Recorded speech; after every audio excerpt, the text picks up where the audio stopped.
Assalamualaikum warahmatullahi wabarakatuh. Hai teman-teman, jumpa lagi dengan saya yaitu Dina Lorenza dengan NPM 5019142. Baiklah yang terhormat Bapak Tio Gusti Satria selaku dosen pembimbing mata kuliah telah kurikulum.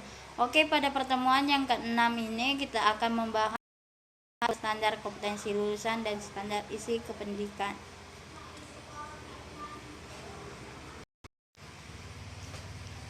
Baiklah, saya akan menjelaskan pengertian standar kompetensi kelulusan dan standar isi. Yang pertama, standar kompetensi kelulusan atau SKL. Standar kompetensi kelulusan adalah ukuran kompetensi minimal yang harus dicapai peserta didik setelah mengikuti suatu proses pembelajaran pada satuan pendidikan tertentu yang terbagi beberapa bagian. Yang pertama, standar kompetensi lulusan satuan pendidikan. Standar kompetensi lulusan atau SKL satuan pendidikan adalah kualifikasi kemampuan lulusan yang mencakup pengetahuan, keterampilan, dan sikap yang digunakan sebagai pedoman penilai dalam penentuan kelulusan peserta didik dari satuan pendidikan. SKL meliputi kompetensi untuk seluruh mata pelajaran atau kelompok mata pelajaran. Yang kedua, standar kompetensi kelompok mata pelajaran. Standar kompetensi mata pelajaran adalah kualifikasi kemampuan minimal peserta didik yang menggambarkan penguasaan, sikap, pengetahuan, dan keterampilan yang diharapkan dicapai pada setiap tingkat atau semester untuk kelompok mata pelajaran tertentu. Yang ketiga, standar kompetensi dan kompetensi dasar. Standar kompetensi merupakan kualifikasi kemampuan minimal peserta didik yang menggambarkan penguasaan, pengetahuan, sikap, dan keterampilan yang diharapkan dicapai pada setiap kelas dan atau semester pada suatu mata pelajaran. Sedangkan kompetensi dasar adalah sejumlah kemampuan yang harus dikuasai peserta didik dalam mata pelajaran tertentu sebagai rujukan penyusunan indikator kompetensi dalam suatu pelajaran. Yang keempat, perubahan permanen nomor 24 tahun 2006. Yang kelima, peraturan pemerintah atau PP nomor 32 tahun 2013. Yang keenam, perbedaan antara KBK, KTSP, dan kurikulum 2013. Pengertian kurikulum secara umum merupakan seperangkat rencana dan pengaturan mengenai tujuan, isi, dan bahan pelajaran serta cara yang digunakan sebagai pedoman penyelenggaraan kegiatan pembelajaran untuk mencapai tujuan pendidikan tertentu yang terbagi menjadi beberapa macam. Yang pertama, kurikulum berbasis kompetensi atau KBK. Kurikulum berbasis kompetensi adalah sebuah konsep kurikulum yang menekankan pada pengembangan kemampuan melakukan atau kompetensi tugas-tugas dengan standar performasi tertentu sehingga hasilnya dapat dirasakan oleh siswa berupa penguasaan terhadap seperangkat kompetensi tertentu. Yang kedua, kurikulum tingkat satuan pendidikan KTSP. Kurikulum tingkat satuan pendidikan atau KTSP adalah sebuah kurikulum operasional pendidikan yang disusun oleh dan dilaksanakan di masing-masing satuan pendidikan di Indonesia secara umum.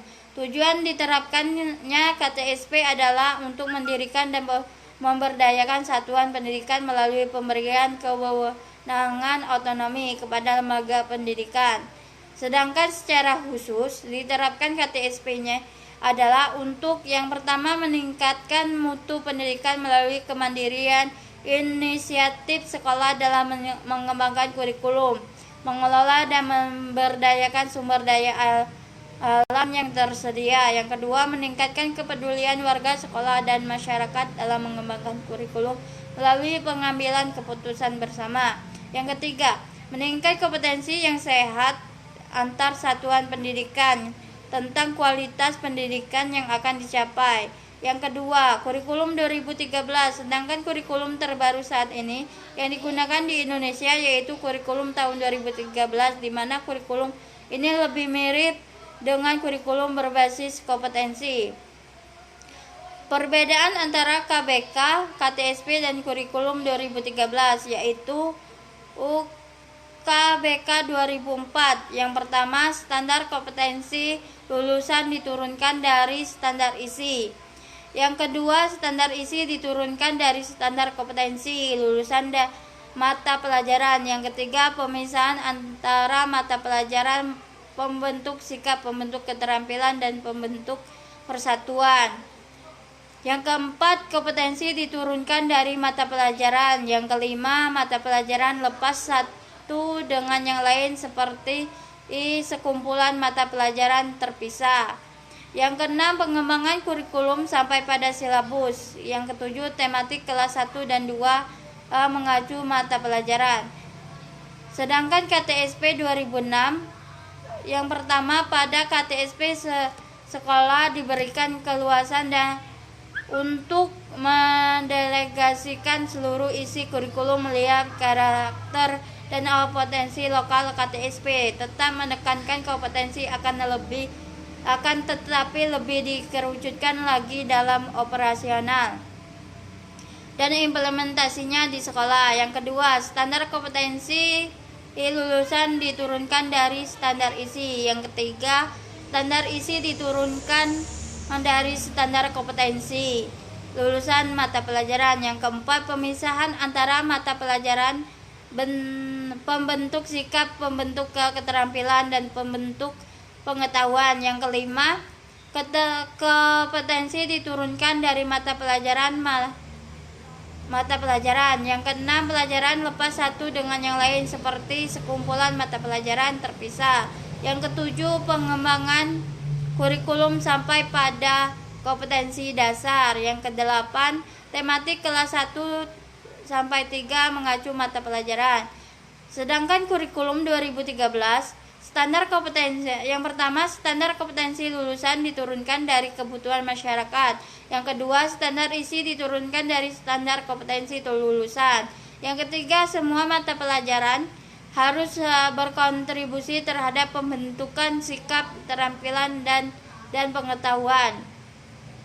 Yang keempat, mata pelajaran diturunkan dari kompetensi yang ingin dicapai. Yang kelima, semua mata pelajaran dilihat oleh kompetensi inti tiap kelas. Yang keenam, pengembangan kurikulum sampai pada buku teks dan buku pedoman guru.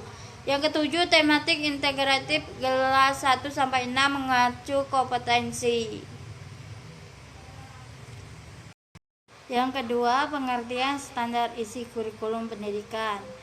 Standar isi pendidikan adalah ruang lingkup materi dan tingkat kompetensi yang dituangkan dalam kriteria tentang kompetensi tamatan, kompetensi bahan kajian, kompetensi mata pelajaran, dan silabus pembelajaran yang harus dipenuhi oleh peserta didik pada jenjang dan jenis pendidikan tertentu, yang terbagi menjadi beberapa bagian. Yang pertama, mengenal pelaksanaan kurikulum 2013. Hal mendasar dari kurikulum 2013 menurut Mulyoto adalah masalah pendekatan pembelajarannya. Selama ini pendekatan yang digunakan adalah materi, jadi materi diberikan pada anak didik sebanyak-banyaknya sehingga mereka menguasai materi itu secara maksimal. Yang kedua, sistem evaluasi dalam kurikulum 2013. Kesalahan fatal dalam implementasi kurikulum berbasis kompetensi KBK dalam kurikulum tingkat satuan pendidikan KTSP selama ini adalah kemunculan kebijakan yang sejatinya tidak konsisten, dan kurikulum tersebut kebijaksanaan yang dimaksud adalah pelaksanaan ujian nasional yang dengan standar kelulusan. Yang ketiga, karakteristik kurikulum 2013. Dalam kurikulum 2013 memiliki karakteristik diantaranya: yang pertama, isi atau konten kurikulum yaitu kompetensi dinyatakan dalam bentuk kompetensi inti satuan pendidikan dan kelas, dirinci lebih lanjut dalam kompetensi dasar atau KD mata pelajaran. Yang kedua, kompetensi inti KI merupakan gambaran secara kategorial mengenai kompetensi dalam aspek sikap, pengetahuan, dan keterampilan atau kognitif dan psikomotor. yang harus dipelajari peserta didik untuk suatu jenjang sekolah, kelas, dan mata pelajaran. Yang keempat, prinsip pengembangan kurikulum 2013. Pengembangan kurikulum didasarkan pada prinsip-prinsip berikut. Yang pertama, kurikulum bukan hanya merupakan sekumpulan daftar mata pelajaran, karena mata pelajaran hanya merupakan sumber materi pembelajaran untuk mencapai kompetensi. Yang kedua, kurikulum didasarkan pada standar kompetensi lulusan yang ditetapkan untuk satuan-satuan pendidikan, jenjang pendidikan, dan program pendidikan sesuai dengan kebijakan pemerintah. Mengenai wajib belajar 12 tahun, maka standar kompetensi lulusan yang menjadi dasar. Pengembangan kurikulum adalah kemampuan yang harus dimiliki peserta didik setelah mengikuti proses pendidikan selama 12 tahun. Ketiga, kurikulum didasarkan pada model kurikulum berbasis kompetensi. Model kurikulum berbasis kompetensi ditandai oleh pengembangan kompetensi berupa sikap, pengetahuan, keterampilan berpikir, keterampilan psikomotorik yang dikemas dalam berbagai mata pelajaran, dan lain-lain. Yang keempat, implikasi kurikulum 2013 bagi guru SD atau MI dalam implementasi pembelajaran, khususnya bagi guru kelas 1 sampai kelas 3 di sekolah dasar, mempunyai implikasi antara lain. Yang pertama, implikasi bagi guru kurikulum 2018 memerlukan guru PKN yang kreatif bagi dalam menyiapkan kegiatan atau pengalaman belajar bagi anak, juga dalam memilih kompetensi dari berbagai mata pelajaran dan mengaturnya agar belajar menjadi lebih bermakna, menarik, menyampaikan, dan utuh, mengingat harus mengintegrasi pelajaran IPA dan IPS dalam pembelajarannya. Yang kedua, implikasi bagi siswa yang terbagi menjadi beberapa bagian.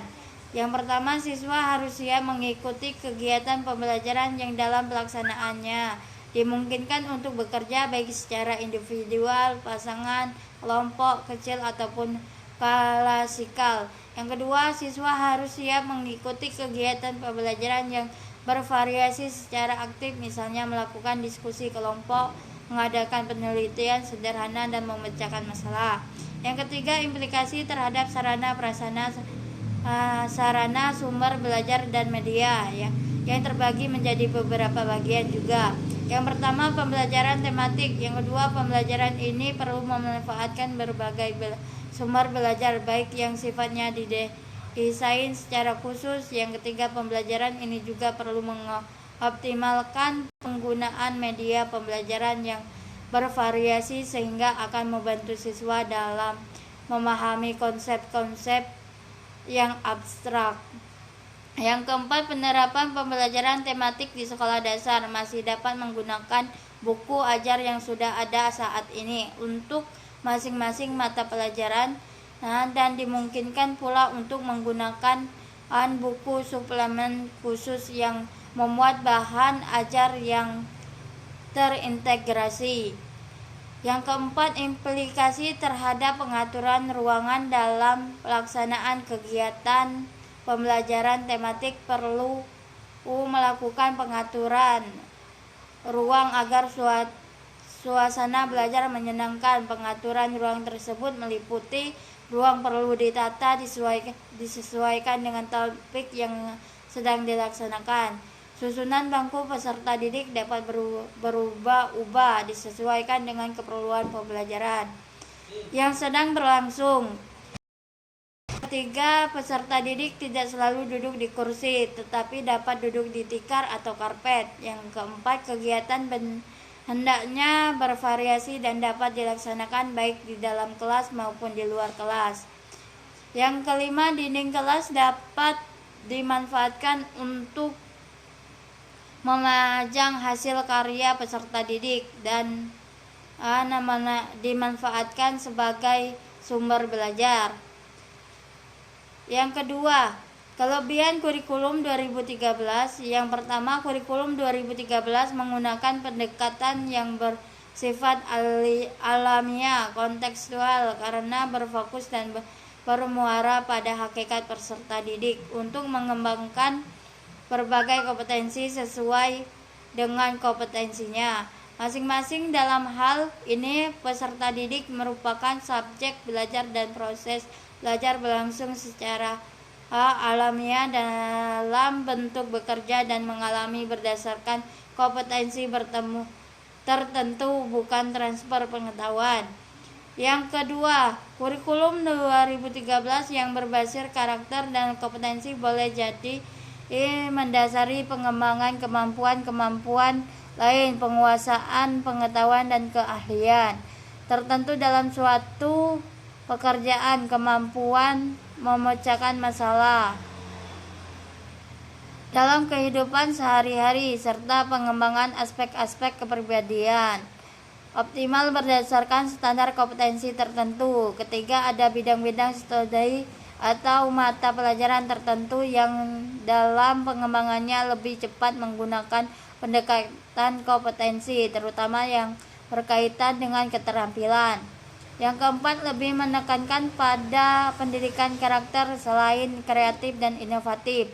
Pendidikan karakter juga penting yang nantinya terintegrasi menjadi satu. Misalnya pendidikan budi pekerti, luhur, dan karakter harus diintegrasikan ke semua program studi. Yang kelima, asumsi dari kurikulum 2013 adalah tidak ada perbedaan antara anak desa atau kota.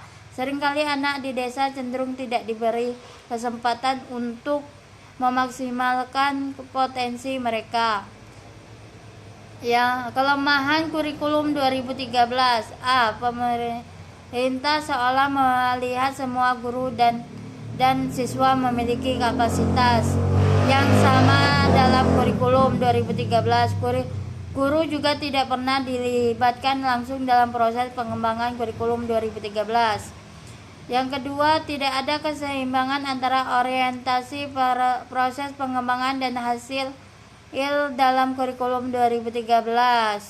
Keseimbangan sulit dicapai karena kebijakan ujian nasional atau UN masih diberlakukan. Yang ketiga, pengintegrasian mata pelajaran IPA dan IPS dalam mata pelajaran bahasa Indonesia untuk jenjang pendidikan dasar tidak tepat karena rumpun ilmu pelajaran tersebut berbeda. Yang keempat, konsep dasar pembelajaran dalam kurikulum 2013. Yang pertama, tujuan pendidikan nasional secara umum. Pendidik merupakan sebuah proses untuk mengantarkan umat manusia guna meraih kebaikan hidup.